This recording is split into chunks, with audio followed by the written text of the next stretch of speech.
Assalamualaikum warahmatullahi wabarakatuh. Para pelajar yang dirahmati Allah sekalian. InsyaAllah, hari ini kita akan berkongsi maklumat berkaitan tajuk hindari dosa-dosa besar dalam bidang hadis tingkatan 4. Para pelajar dikehendaki membaca hadis ini dengan betul dari segi sebutan dan baris sebagai persediaan ujian lisan yang bakal diduduki tidak lama lagi. An Abi Hurairah radhiyallahu anhu anin Nabi sallallahu alaihi wasallam qala ijtanibus sab'al mubiqati qalu ya Rasulullah wa ma hunna qala asyirku billah was-sihru wa qatlun nafsi allati harramallahu illa bil haqqi wa aklu riba wa aklu malil yatimi wa tawalli yawmaz zahfi wa qazful muhsanatil mu'minatil ghafilati muttafaqun alaih. Bermaksud daripada Abi Hurairah radhiyallahu anhu, Rasulullah sallallahu alaihi wasallam bersabda, jauhilah 7 perkara yang merosakkan. Sahabat bertanya, wahai Rasulullah, apakah perkara itu?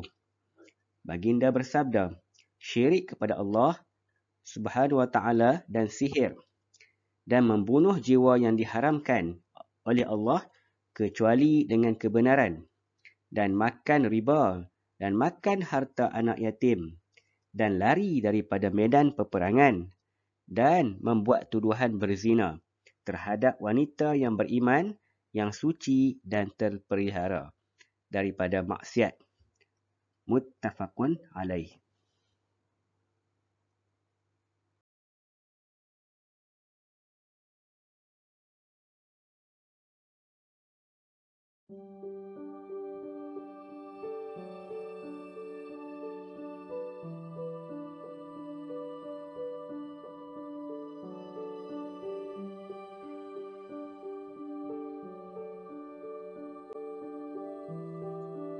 Sekarang kita akan fokuskan kepada soalan dan teknik memberi jawapan.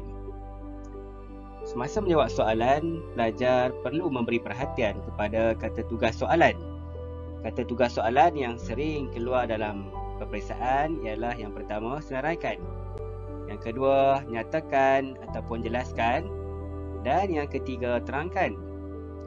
Bagi kata tugas senaraikan, pelajar dikehendaki memberi jawapan secara ringkas sahaja. Kita lihat contoh. Senaraikan 4 dosa besar yang terkandung dalam hadis.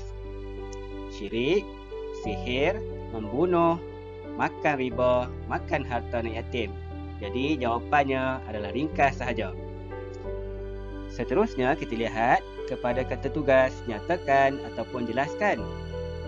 Di mana untuk kata tugas ini pelajar dikehendaki memberi jawapan yang lengkap. Ayat yang sempurna, yang lengkap.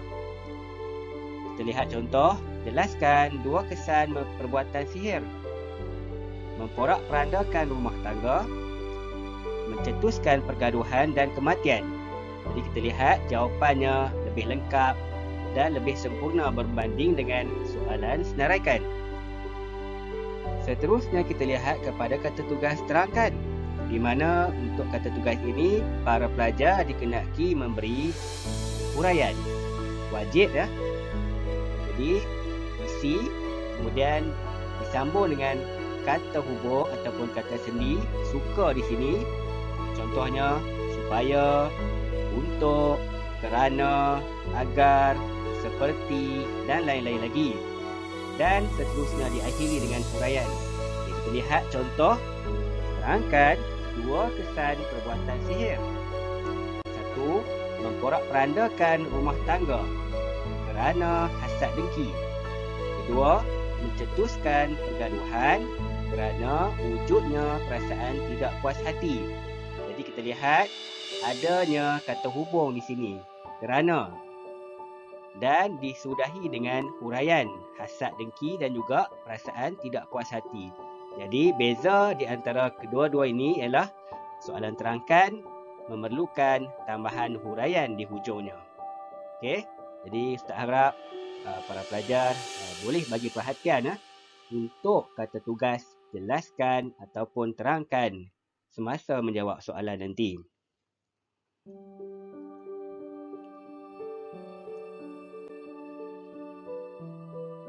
Seterusnya, fokus jawapan kita untuk soalan ataupun kandungan dalam tajuk hadis ini. Yang pertama, pelajar dikenaki menguasai maksud perkataan ataupun maksud ayat. Seterusnya, maksud 7 dosa besar, contoh setiap dosa besar, kesan baik ataupun kesan buruk, akibat ataupun implikasi, hukuman, amalan ataupun langkah menghindari 7 dosa besar, pengajaran hadis, dan juga bagi maksud perkataan, pelajar diminta untuk memberi fokus kepada yang pertama, perkataan al-mubiqat, yang bermaksud perkara yang merosakkan. Seterusnya,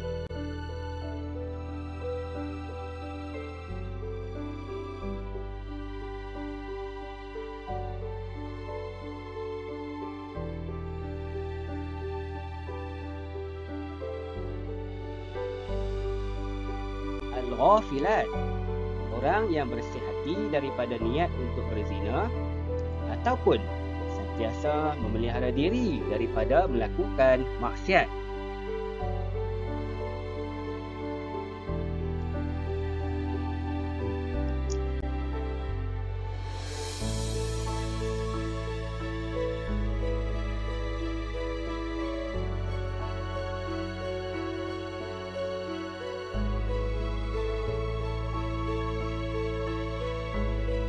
Samping itu, para pelajar juga dikenaki memberi fokus kepada maksud ayat. Kadang-kadang jawapan boleh keluar juga dalam bentuk memberi maksud ayat. Contoh, ijtanibus sab'al mubiqat, maka jawapannya ialah jauhilah 7 perkara yang merosakkan. Begitulah ayat-ayat yang seterusnya dalam hadis ini. Seterusnya kita lihat kepada maksud dan juga contoh 7 dosa besar yang terdapat dalam hadis ini. Pertama, syirik. Syirik jali, menyekutukan Allah pada zat, sifat dan perbuatan. Ini contohnya, sembah berhala, sembah matahari ataupun sembah pokok. Syirik khafi, melakukan sesuatu bukan kerana Allah. Contoh, riak, sombong dan ujub. Jadi di samping sihir, perbuatan memudaratkan orang lain dengan bantuan jin. Contoh, santau, pukau, pelaris, minyak pengasih.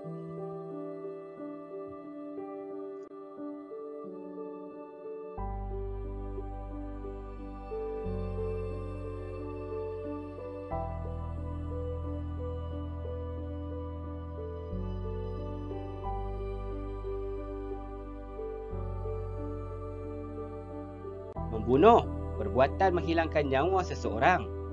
Contoh, tembak dengan pistol, tikam dengan pisau, pukul dengan batu, meletakkan racun dalam makanan.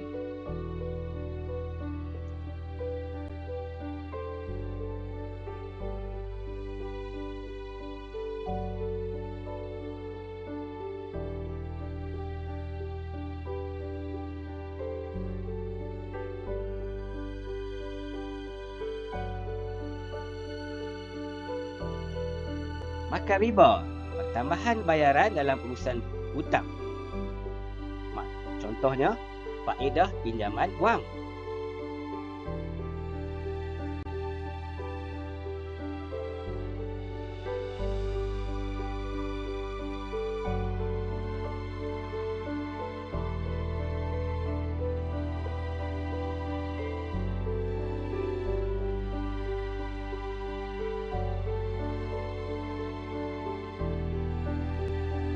Makan harta anak yatim, maksud mengguna harta anak yatim dengan cara yang tidak dibenarkan. Contoh, membeli keperluan peribadi secara berlebihan, menyeleweng harta anak yatim.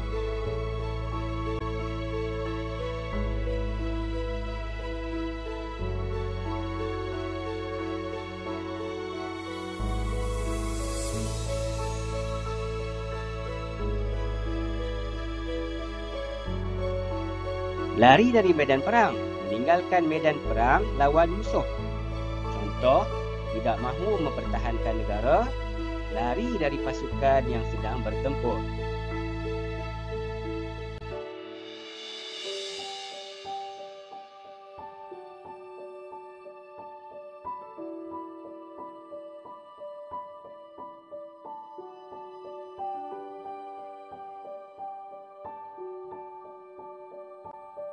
Qazaf, menuduh wanita Islam yang baik berzina tanpa saksi. Contoh, mengatakan kepada seorang perempuan, kamu telah berzina. Contoh lagi, memanggil wanita dengan panggilan wahai penzina.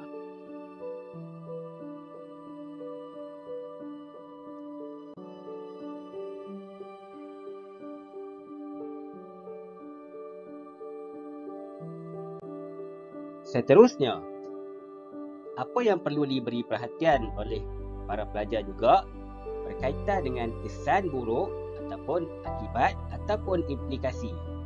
Kadang-kadang soalan bertanya tentang kesan buruk, kadang-kadang bertanya tentang akibat dan kadang-kadang bertanya tentang implikasi membawa maksud yang sama. Syirik, kesan buruknya merosakkan akidah kerana percaya selain Allah. Makan harta anak yatim mengakibatkan penindasan kerana mengambil hak anak yatim. Menjejaskan hubungan kekeluargaan kerana tidak berpuas hati. Lari medan perang, kesannya keselamatan umat Islam terancam akibat kalah peperangan. Negara mudah dijajah akibat kelemahan tentera Islam. Qazaf, menjatuhkan maruah seperti dipandang hina oleh masyarakat umat Islam. Seterusnya, di dalam buku teks ataupun kandungan disebut juga berkaitan dengan hukuman. Jadi, salah satu hukuman yang terdapat dalam dosa-dosa besar ini disebut dalam buku teks ialah qazaf. Bersalah qazaf akan dikenakan 80 sebatan.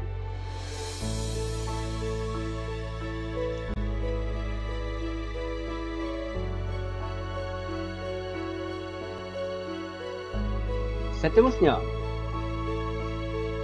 langkah ataupun amalan untuk menghindari dosa besar.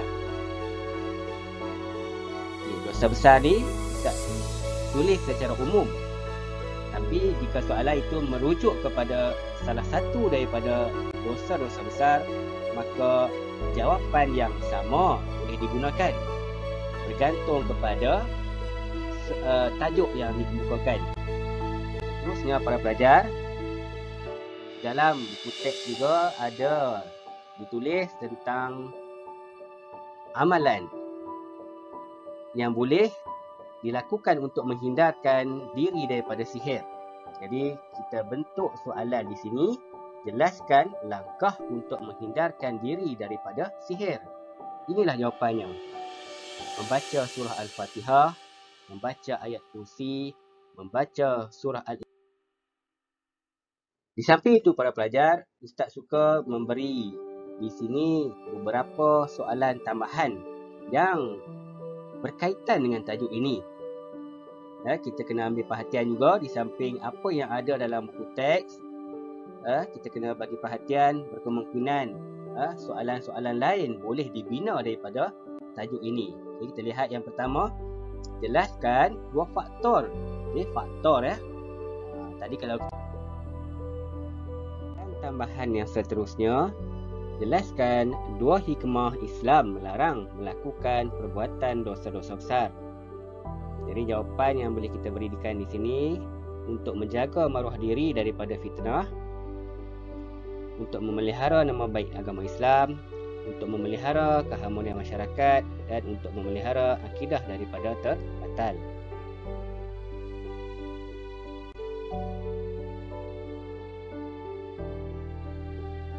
Seterusnya, jelaskan dua usaha anda membendung perbuatan dosa-dosa besar dalam masyarakat.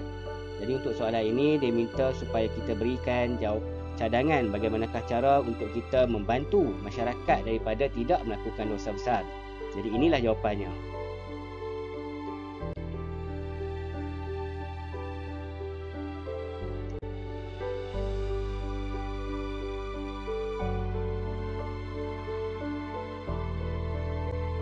Dan seterusnya, pengajaran ayat. Selalunya untuk hadis dan juga ayat Quran akan disoal tentang pengajaran ayat. Jadi untuk jawapan pengajaran ayat, pelajar mesti memulakan perkataan dengan kita hendaklah. Kita hendaklah menjauhi perbuatan syirik agar hidup dilindungi Allah. Kita hendaklah menghindari perbuatan qazaf kerana menjatuhkan maruah seseorang. Dan seterusnya,